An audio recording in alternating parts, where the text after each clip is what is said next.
سمع الله لمن حمده.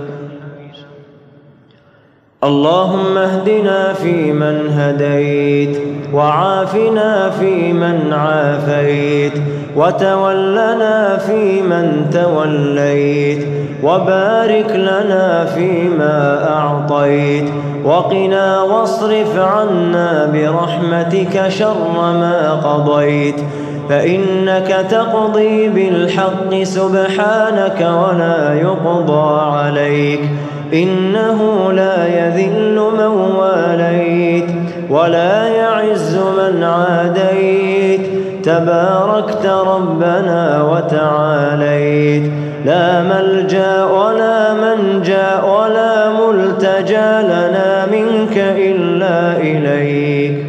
اللهم اقسم لنا من خشيتك ما تحول به بيننا وبين معصيتك، ومن طاعتك ما تبلغنا به جنتك، ومن اليقين ما تهون به علينا مصائب الدنيا، ومتعنا اللهم بأسماعنا وأبصارنا وقواتنا أبدا ما أبقيتنا، واجعله الوارث منا، واجعل ثأرنا على من ظلمنا، وانصرنا على من عادانا، ولا تجعل مصيبتنا في ديننا، ولا تجعل الدنيا أكبر همنا ولا مبلغ علمنا ولا إلى النار مصيرنا،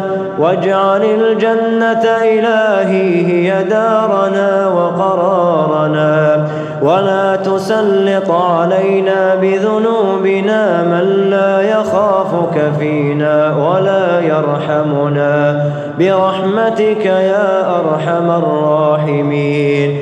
اللهم إنا نسألك من الخير كله عاجله وآجله ما علمنا منه وما لم نعلم، ونعوذ بك من الشر كله عاجله وآجله ما علمنا منه وما لم نعلم. اللهم إنا نسألك الجنة وما قرب إليها من قول وعمل، ونعوذ بك من النار. اللهم نعوذ بك من النار وما قرب إليها من قول وعمل. اللهم إنا نسألك الهدى والتقى والعفاف والغنى.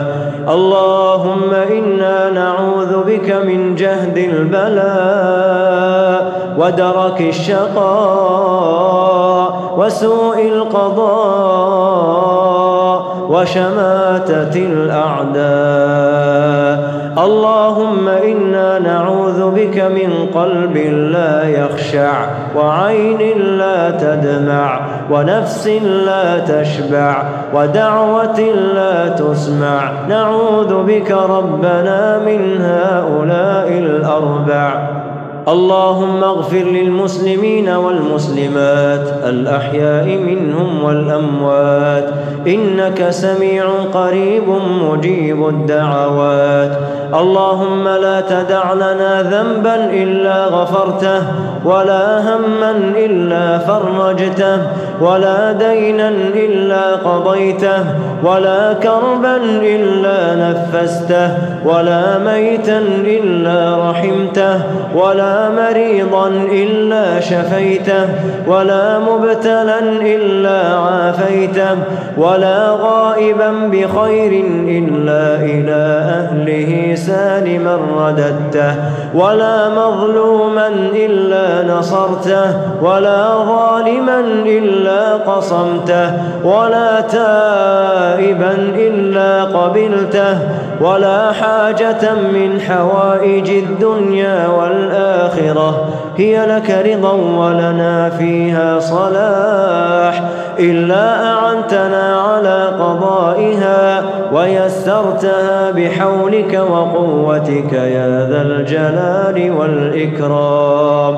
ربنا تقبل منا إنك أنت السميع العليم وتب علينا إنك أنت التواب الرحيم. واغفر لنا ولوالدينا وأزواجنا وذرياتنا وجميع المسلمين الأحياء منهم والميتين برحمتك يا أرحم الراحمين. اللهم إنا نعوذ برضاك من سخطك وبمعافاتك من عقوبتك وبك منك لا نحصي ثناء عليك أنت كما أثنيت على نفسك. اللهم صل على نبينا محمد وعلى آله وصحبه أجمعين.